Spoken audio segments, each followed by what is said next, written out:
in the beginning, people didn't want to hear Wu-Tang. People uptown was like, ain't got no time for that, man. What are you talking about? What they talking about? Right. What they talking about? They got kung fu sounds in the record.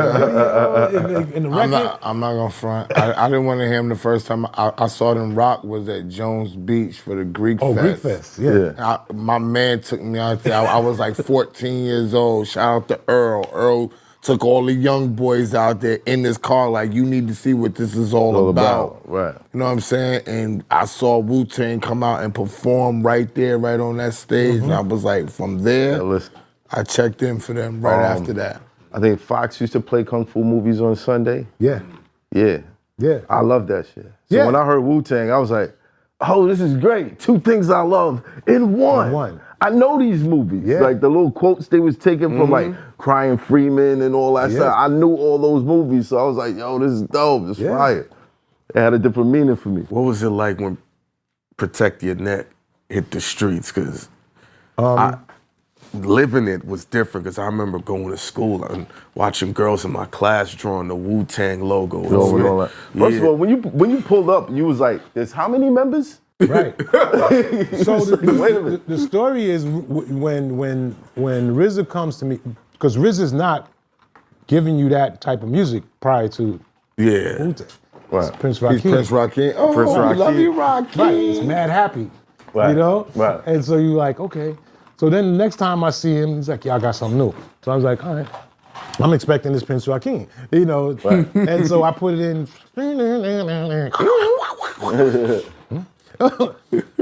was like, was this the same person rapping? Nah, we got Mad Chambers, son. I'm like, what? What just happened?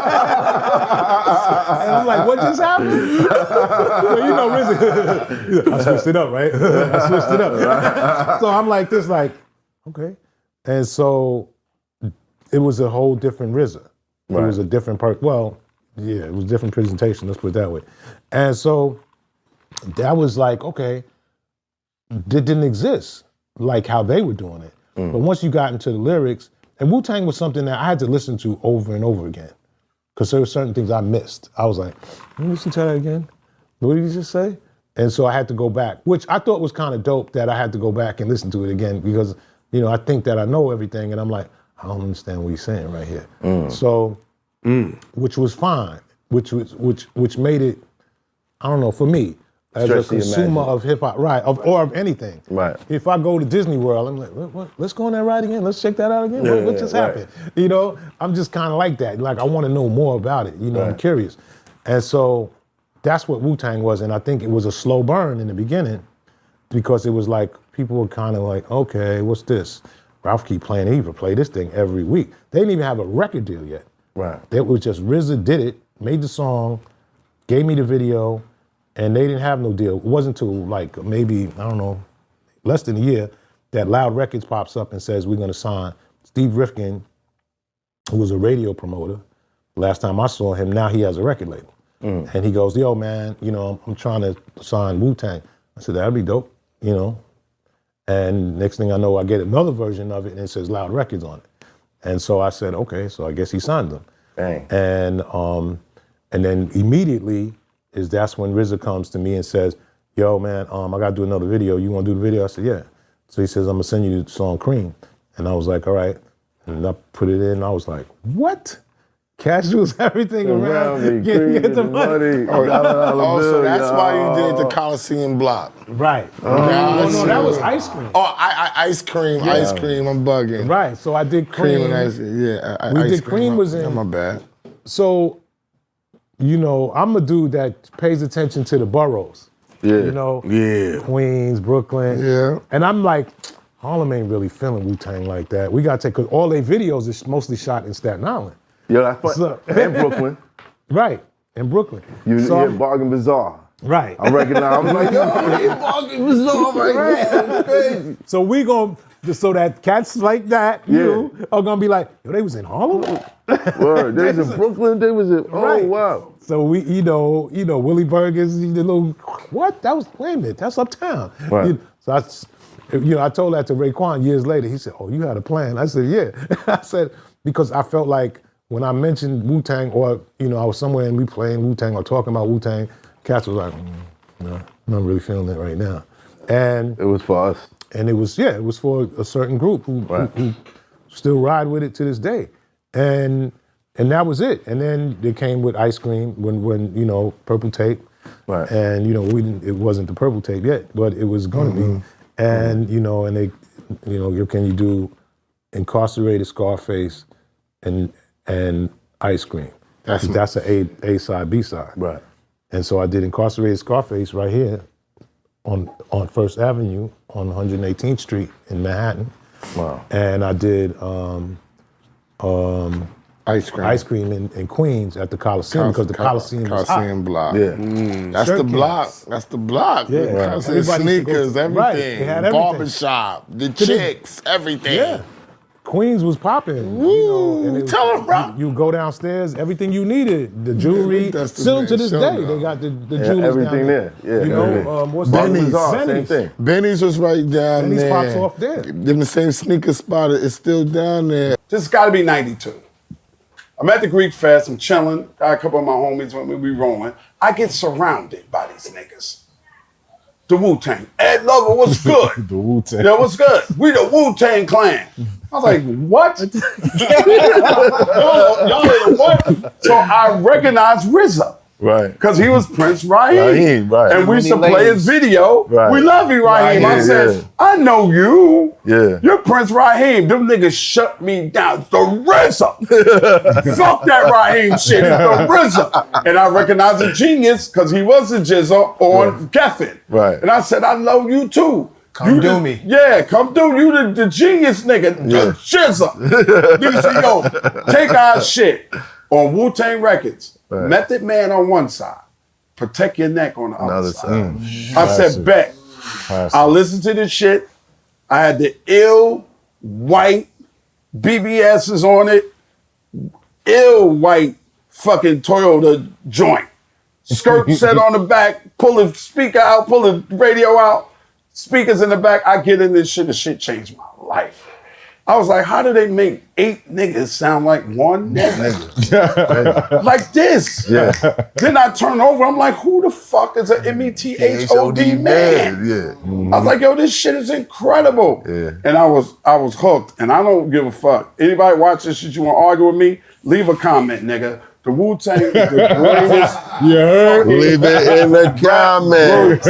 that ever lived, in my opinion, because of what they were able to do. What they did was take what Herbie did to the next level. Herbie had Salt and Pepper, Kwame, Kid and Play, Dana Dane, all of them, right, Sweet Tea, signed under his label, but under his production company, and they got them all individual deals, but they weren't one group. Ain't nobody in history do that. RZA had everybody signed, right? Wu-Tang And Records. then Loud had a first right to refusal on everybody. So if Loud didn't want them, they was able to go other places and get other deals for them. Right. Right? Well, Loud, you know, if you saw the Wu-Tang and American Saga, which is incredible, Yeah. you should see that. You'll see that RZA told Steve, you can have Wu-Tang because in them days, if you signed, right, when No Face signed to Def Jam, it was No Face for 7 albums, and then if Ed Lover wants to do his own thing, Ed still signed to Def Jam. Mark Sexton signed to Def Jam. Shy signed to Def Jam. RZA didn't sign that kind of deal. And that was unfucking-precedented. Never heard of it. Right? Them niggas did work, bro. They all dope on their own, and then they all dope together. Who's your favorite? Ghost. Supreme Clientele. Iron Man. I feel like that was the last Wu-Tang album. Supreme Clientele. I feel like that was the last Wu-Tang album. Supreme Clientele. I'm with I feel like that was the last It was the Wu-Tang other one album. after Supreme Clientele. But Ghost put out. Bulletproof Wallace. Bulletproof Wallace. Bulletproof Wallace. Come on, son. Ain't nothing fucking with Iron Man. I'm sorry, man. Yes, it is. Is that Iron Sonny Man. listening? With that, well, I mean, with that, with the skip from the Sonny Carson No skits and all that. smoking through it, around. Yeah, No smoking I'll smell your around. eye. I put trademarks all over I your put fucking trademark. eye. Yeah, but Supreme Come on, man. Clientele is ill, bro. Ah, man. See, Supreme Clientele is ill, but Iron Man. And Bulletproof man. Wallets. That was fire. Bulletproof Wallets was crazy. What was that Supreme Clientele joint he did with the RZA? Girl, cause of you, I'm hurting. Within my heart. That's my shit, son. I had a girl named Rhonda from way up yonder. Hey, yo, girl, don't fuck with her. Come on, man. That shit ain't no love to be found. Come on, man. Come on, man. I gotta ask, are you aware of the thing BT's doing? With the greatest groups of all time? Yeah, I heard about it. You know the last two finalists? It's Wu-Tang and who? Death Row. Wu-Tang's better than Death Row. Death Row wasn't a group. There's a crew. Crew. Yeah, that's what it is. Greatest rapper. But they wasn't a group. Yeah. We got shit off of Capadonna. Capadonna on Iron Man. What the fuck off on Iron Man? Let us milk this cow. Winter War. The best way we know how. Park Hill Charlotte. They the greatest group. I don't count them. That's not a crew to me. That's a group. That's a group. If you took them as a crew, you'd have to include Shaheem, you have to include Sons of Man, you have to include the Killah. But it's a group. Return to the 36 It's greatest rap crew. Old Dirty? Listen. You preaching to the choir. I've been telling people vote Wu-Tang for weeks. Vote Wu-Tang. Vote Wu-Tang. Snoop and all them, Dre is a fucking master of production, taking nothing away from Dre. Right. Snoop Dogg's album, Doggy Style, an amazing album. Classic. What's the name of them? Get at you, who? These nuts. That whole album, fucking crazy. Right. Well, come on, son. Wu-Tang Clan ain't nothing to fuck with, son. You know how long it Shame on the nigga that tried to run a game on the nigga. before I realized that song didn't have a hook. Can't fuck with that. It was only one verse. What? Yeah. ODB. Brooklyn Zoo. Brooklyn Zoo was one a verse. Look at that. Look at that.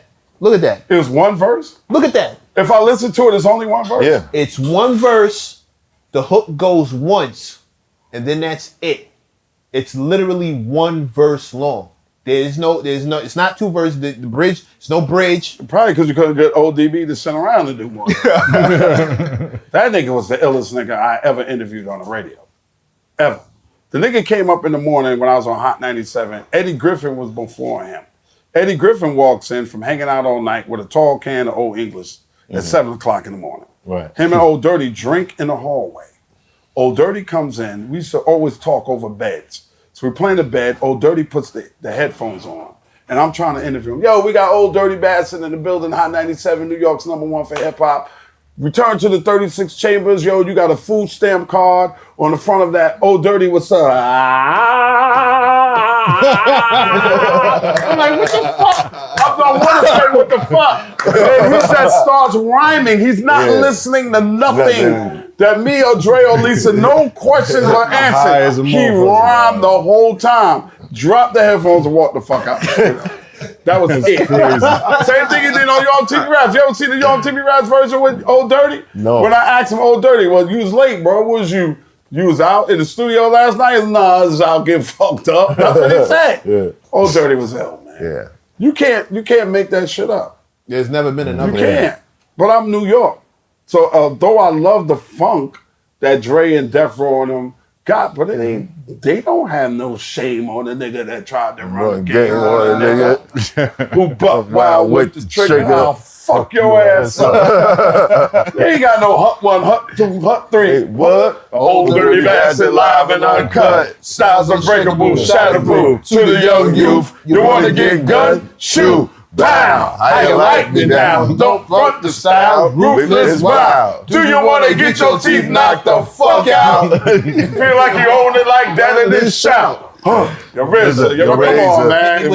Come on, man. Even the skits, I'll fucking, come on, man. That's so New York. So it embodies who we are. Right. Their own lingo, their own language, their own style. Niggas is saying cream right now because they said cream. T-H-O-D, man. That nigga came on stage, my nigga, I never felt the roar of a crowd until that night there. They roaring. They looking at, I'm talking about when I say a wave, niggas is waving. 5,000 kids just jumping. That's my pure part of hip hop. Like seeing these kids I never jumping up and down. That record. You know what I'm saying? So they rocking. Right? And then they did the whole record to the got more clock next to you. I'm making hot. Niggas wanna stand next to you. If you touch me, better bust me 3 times in the head. Or motherfuckers dead. Your thought sucks. Fuck the world. And I dropped the record. And he said, fuck the world. Don't ask me for shit. And then the whole crowd is singing. They going like this. They going like this. Oh, man. Then they doing that, right? He's like, don't stop. He's like, met the cow. And they doing their shit. They gave 5. Redman comes out he's on the balcony. He's on the balcony.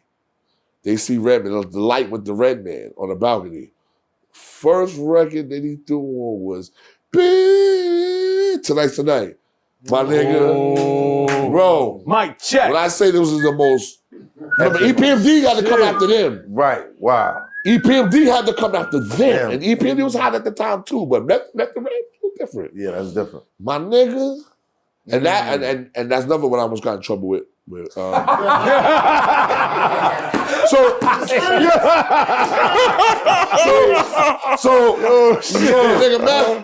Meth before while I'm DJ for being here in my ear. Yo, son, you ain't had to play Meth versus Chef. He said, that's on my album. He said, how did you get? I said, I got the whole album too, bro. I said, I didn't know. I said, bro, I didn't know. I picked one record. Funny. I said, that's the record I wanted to play. He's like, you know what, S? Fuck it. Thank you, man. But just ask me next time, man. Yeah. He said, we cool. He said, we fuck with you. Cause just ask me. I said, all right, no problem. Right. How many niggas is in Naughty by Nature? 3. Yeah. It's like 9 niggas in Wu-Tang, bro. No, so like hell no. more than that. I wasn't Master Killah. No. I'm not counting none of them niggas. But understand this. Get jumped by Wu-Tang. No. You know why I never got jumped by Wu-Tang? Listen. You know why? Let me tell you something. It's crazy. So when Wu-Tang first came out, Old Dirty gave me the tape. I was on 134th and 8th Avenue on the uptown side. And Old Dirty walked up on me. Yo, you SNS, right? So, yo, Old Dirty Bastard, Wu-Tang. I don't know who this nigga was. I don't know. I never heard of him. Never heard of Wu-Tang. Wu-Tang wasn't out like that yet. He gave me the tape. Yo, we need you to play this on your tape, son. It was Protect Your Neck. On the other side was Laughter Before Tears. Wow. Laughter. I know the record. It was the other side of the tape. I don't remember that being. Not the wax. Not the wax. Oh, okay. All right. Not the wax. The wax had Method Man. Method Man. Yes. Okay. The tape. All right. That means that was the beginning. That was the first pressing. That was the inception of it. That was the first pressing. Yeah. Nobody knew who that was. They gave me the joint.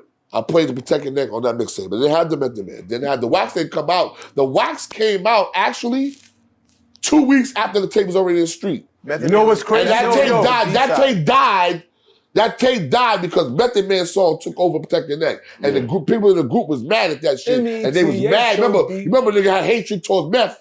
Because that Method Man took off the way it did over Protect Your Neck. Hold up. You know what's crazy? On the Wu-Tang Saga show, there's a scene, I think it's in season 1, where it show old dirty bastard all high and shit up in Harlem and just dropping the tape off. He was probably one of the niggas in the show. I'm telling you. That's crazy. Well, Clue had a lot more help than I did. Yeah. Clue's brother is Scarecrow. Scarecrow worked for Steve Stout. Steve Stout had Nas. He was in. And he's from Queensbridge. And he's from Queens. So, you know, they... Danny got with the Rock. At the time, then he got signed. And he got signed with... I remember when they signed him. Because, you know, I wanted to get... I was supposed to be signed.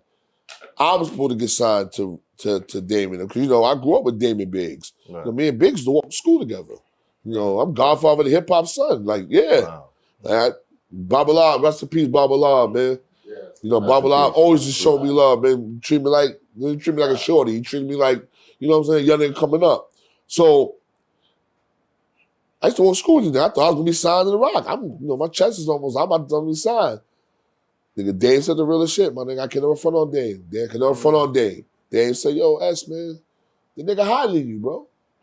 Real talking to you." He said, "Yo, you my nigga. We love you, but Clue's hiding you. You gotta accept the fact." And you know what? He was. I'm man enough to say that in public. He was hotter than me. And he damn, I was sitting there every nights. I was sitting on my BM, and it's cold outside. It's snow. He dropped that locks, chest to chest, stop the block. I was sitting in my car like, the fuck I'm gonna do now? It's all fucked up now. I said, damn. What you gonna do now? I said, huh? I said, what the fuck I'm gonna do now? So then, I know I had, I was still a bad boy, I was still fucking with bad boy, like that was cool, That shit went out the window. So it was a party. It was a Mike Tyson and Puff party. Puff called me. He's like, "Yo, Playboy, need you for New Year's." I was like, "Bro, I already got another New Year's gig, and I charged the nigga $1,500. I was like, "Yo, well, I already spent half a deposit, so I need you to give me, the deposit money back, and then I'll charge you this." He was like, "Come on, Playboy." I said, "Oh, Puff, man, you and Mike Tyson worth like $50 million. I can't get $3,000? He was like, "Nah, Playboy, I'll call you back." Damn. Clue did it for free. Wow. He was up and coming. He was up and coming. He did it for free. And guess what? And guess what? Everything that came from Bad Boy went right to Clue. I said, bad move. Bad move. Bad move. That fucked me up. But you keep it 100. Sometimes I'm keeping it down. I got to. That doesn't always pay off. Everybody's not always ready to hear it's when keeping it real goes wrong, bro.